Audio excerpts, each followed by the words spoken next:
Jeg var knap fyldt i 17, da fjenden kom med larm. Hun spændte sit sværd fra siden og bad mig nok så pænt sin arm. Og efter Vespers bang var natten lun og lang, og trommen gav geledet tegn. Og så tog fjenden os af vejen og lærte os bag busk og hegn forretningslejen.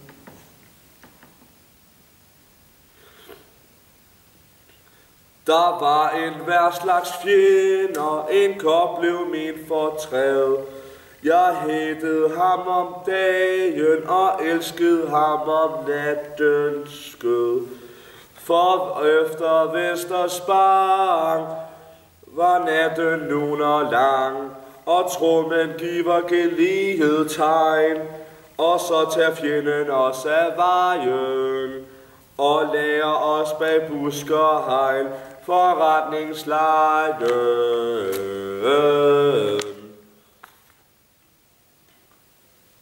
Den kærlighed jeg følte, det var en himmelsmagt, og ingen fodspor jeg elskede, en som fodstjerne som fortager. En rød skål morgengry var lykken bræt forbi, da trommen gav geledet tegn, og fjenden blandede dem med min egen.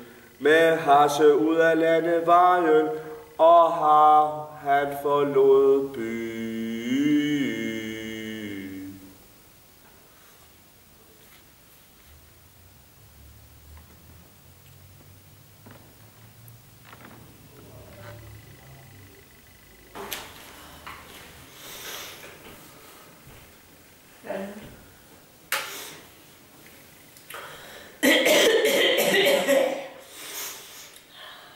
Er der noget galt? Jeg forstår det ikke. Jeg forstår det simpelthen ikke. Jeg holder mig altid bagerst.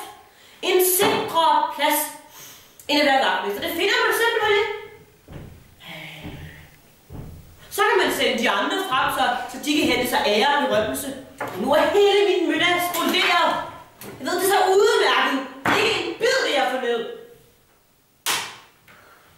Så nu skal du ikke tage det så nært, så du mister appetitten. Hold dig bare i baggrunden. Her. Tag en snaps. Så holder du dig i baggrunden.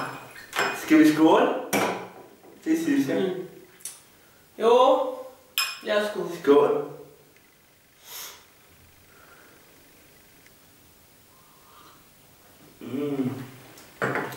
Det smager nu meget godt. Det smager udmærket. Maden derimod var lidt tør. Ja, den kunne måske godt gøre bedre. Måske den næste gang lige skulle give den lidt mindre, ikke? Så der ikke noget plastikfasthed. Men skal vi så ikke bare drikke noget mere, tænker jeg? Jo. Det er tør. Hov. Jeg går lige til køkkenet.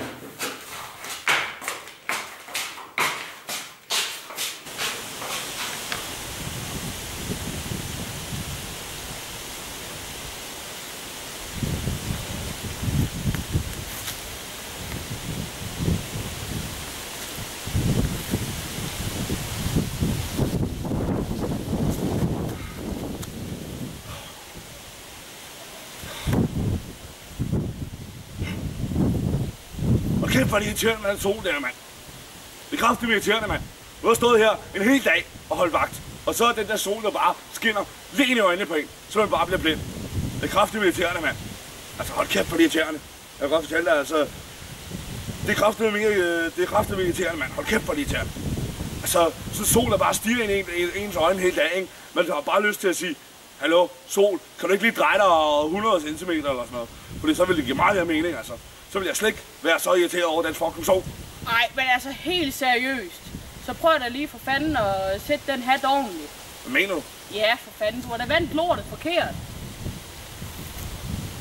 Sådan der. Hold kæft, mand, det var kraftigt dygtig til. Hold Ja, kæft, mand, der er fandme en god soldat gennem dig, det må jeg kraftigt sige. Og så er du endda kvinde. Og det siger jeg sgu ikke så lidt i dagens Danmark, det må jeg sgu sige. Er det en smøg, du har der? Ja. Fedt. Skal du ryge? Nej, der stak. Nå, okay. Men så er du da bevæbnet i hvert fald. Ja, det kan man vel godt sige. Jeg skal pisse. Ja, okay. Det er bare i orden.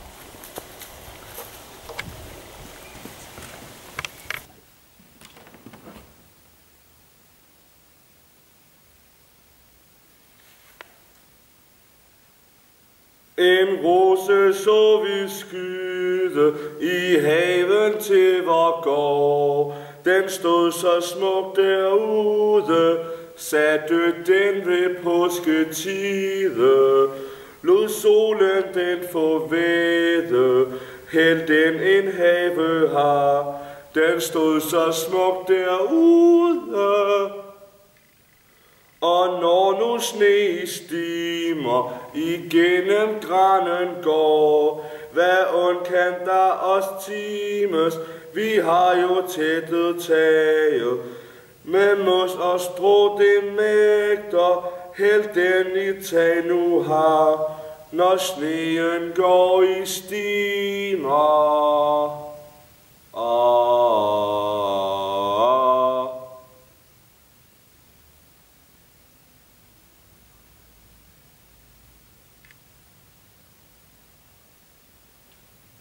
Det er sgu da en fed bækst, du har fået dig her.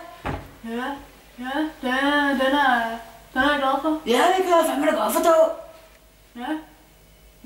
Jeg står sådan og tænker på, hvad fanden er det, der du står oppe af? Hvad helvede er det? Det er jo et køleskab. I køle hvad for noget? Et køleskab. Køleskab? Ja. Hvad fanden bruger du det til? Til at køle ting ned. Nej, hvor smart, mand. Hvad? Det må jeg nok sige. Hvordan kommer du her? Ja, på en vogn. Hvad fanden? Kender I to hinanden? Altså sådan intimt? Ja, det må jeg mene. Ja. Fed. Du er jo heller ikke lige til de slankeste. Nå, jeg er så glad for, at jeg traf dig. Jeg kan altid fortælle dig, hvad jeg mener om dig. Ja, gør du endelig det. Men vent nu lige til hende, hvor der går rejse der, og hun er gået ud.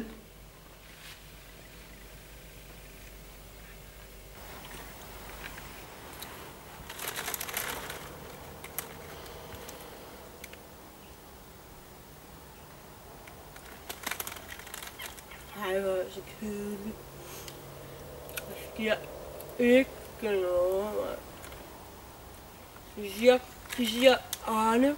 De sagde, Arne, du skulle blive soldat, Arne, fordi det er så spændende, Arne. Der sker noget hele tiden, Arne, og hvad sker der så? Der sker ingenting, mand. Vi sagde, Arne, hvis du melder dig i militæret, Arne, så kommer rigtig god få. Mindst så er der gratis chips. Det kan Arne rigtig godt lide, jo.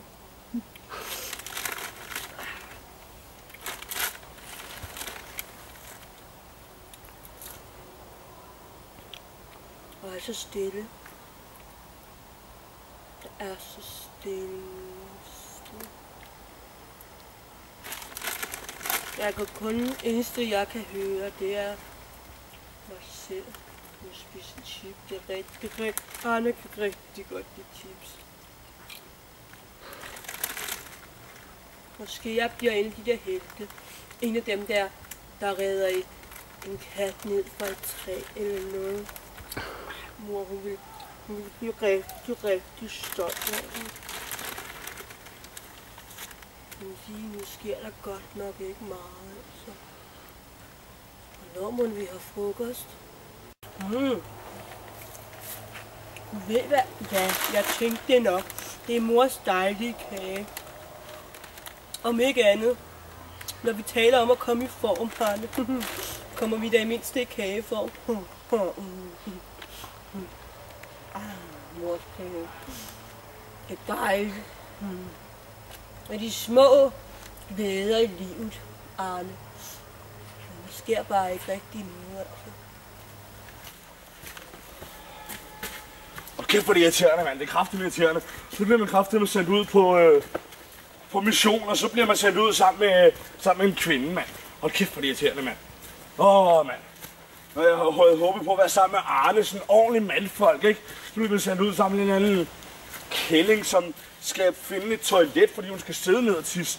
Og vi mænd, og vi kan jo godt bare stå op og pisse, og det er jo ikke noget imod, mand. Hold kæft, jeg synes kraftigt det er irriterende, mand. Det er kraftigt irriterende. Hold kæft, hvor det er irriterende, mand.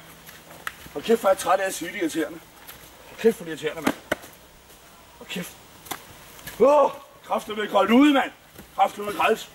Fjenden kommer! Hvad siger du? Fjenden er her! Okay. Ned i bunkeren for helvede, men ned i bunkeren! Hvor helvede, mand? Ned i den fucking bunker! Ind med dig for fanden! Helvede, mand. Er det ikke? Jeg ved det ikke nu.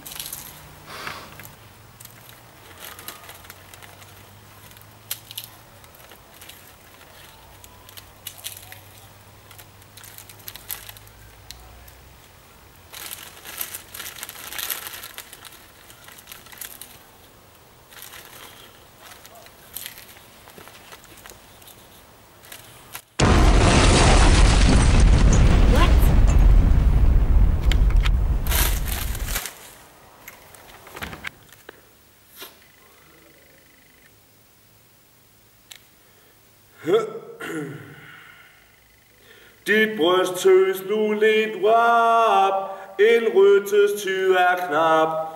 Han må til moderide, den triumfkammerat lidt rap.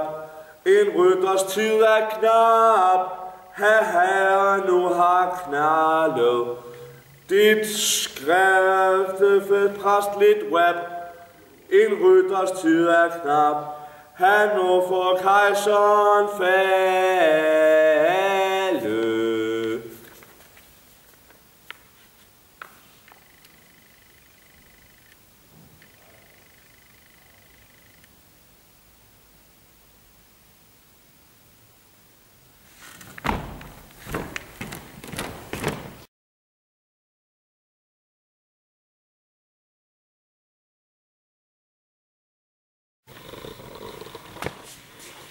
Hej. Hvad er vi i gang med lige nu? Vi er i gang med at tage vores kostymer på. Og ej, det var ikke. Det lyder fedt. Ja, og vi glæder os. Vi skal have sminke på alt det der, ikke også, Pernille? Jo. Ja, jeg kan se dine trusser. Ja, jeg sidder her og på. Ja, det gør hun. Hvad så, Tobias? Hvad skal du være? Jeg skal først og fremmest lige tøjet af. Hvad kan du se?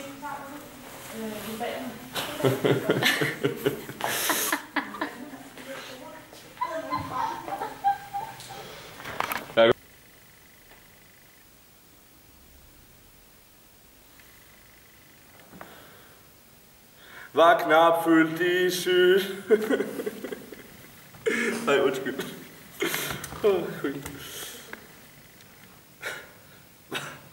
Var knap fyldt i 17.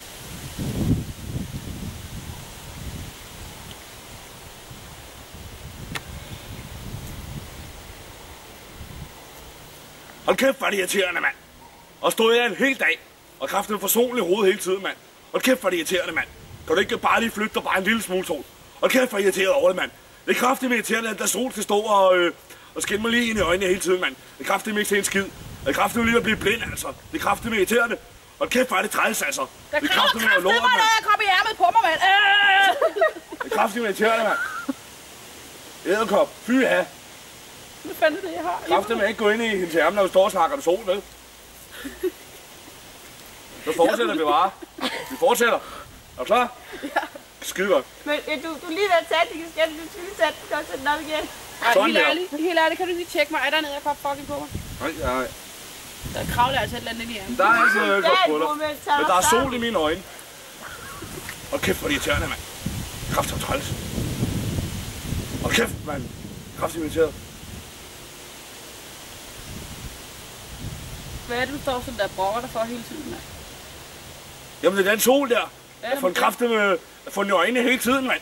Kraftig med tæerne. Og så siger hun, nej, Bjarne. Er du en helt? Så siger jeg. Så siger Bjarne. Fuck. Skal det han forfra? Jeg bliver med at sige Bjarne. Hvor mange gange siger jeg Bjarne? Hun taler om at komme i form. Så kan jeg jo altid være i kæve for. Nej. Tak for det. Du tager her. Og en krumme.